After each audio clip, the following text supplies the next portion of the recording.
dito sa segment na BS Politics.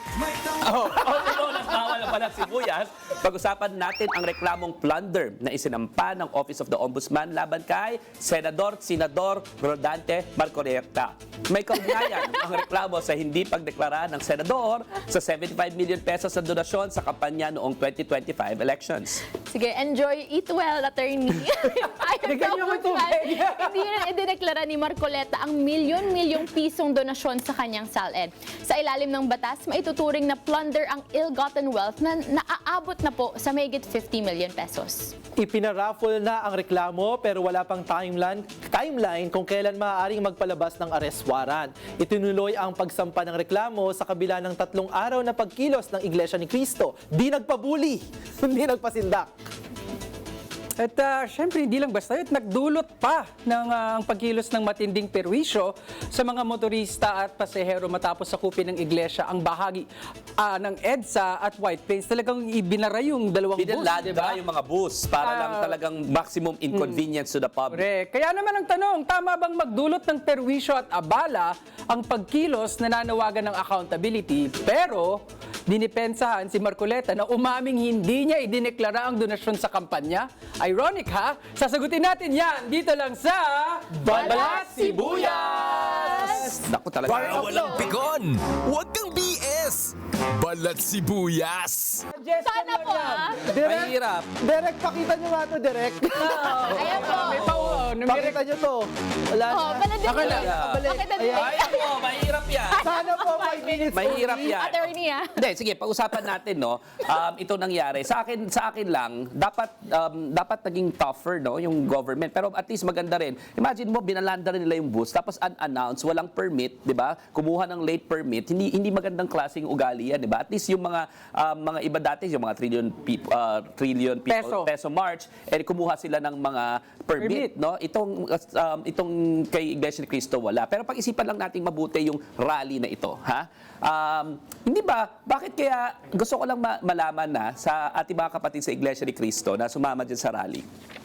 Ano ba talaga ang doktrina doon sa Iglesia ni Cristo? Kasi ang alam ko, hindi dapat kayo nakikisama sa politika. Ang sabi, noon in fact, maraming mga natiwalag na mga kapatid ninyo sa Iglesia ni Cristo kasi sumama sila sa politics. Bawal nga tayo sumaludo sa flag, 'di ba? Bawal nga tayo mag-union. Pero pagdating sa pagdidepensa kay Marcoleta, kahit na si Marcoleta ang mali at meron siyang overwhelming evidence na siya rin mismo ang nag-produce, pwede. So nagtataka lang ako, di ba, kung bakit gano'n. At again, yung mga nirereklamo natin dito ngayon mga tao, kasama si Bongbong Marcos, inendorso nitong Iglesia ni Cristo. Sa akin palagay lang ha, and ito kaya sabi ko mahirap no? It is morally repugnant na nag-e-endorso ang mga religious leaders ng mga grupo. Morally repugnant yan, ha? Bakit? Una, tinatanggalan mo ng agency yung mga miyembro mo, yung autonomy. Di ba, sabi nga, nakita ko nga rin naniniwala naman kayo na ang we were created according to the image and likeness of the Lord. Kahit kayo naniniwala dyan sa mga kapatid ko sa Iglesia ni Cristo. And ibig sabihin, dapat meron tayong free will.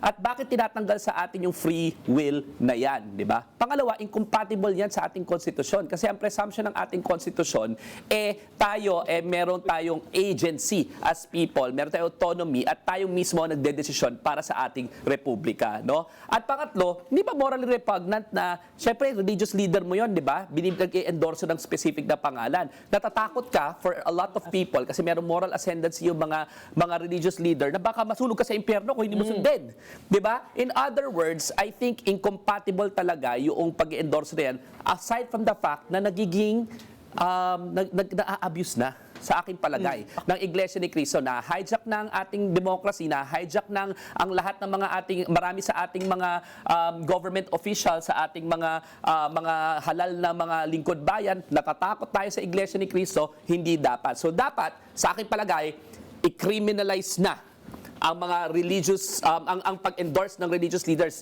sa mga kandidato. Hindi lang 'yan sa Pilipinas sa ibang mga bansa criminalize 'yan. Hindi talaga dapat pinapayagan yung mga ganyan, no. Ako naman, I think I take a different route, no, pero malapit naman yung aming pagtingin ni Attorney Dino.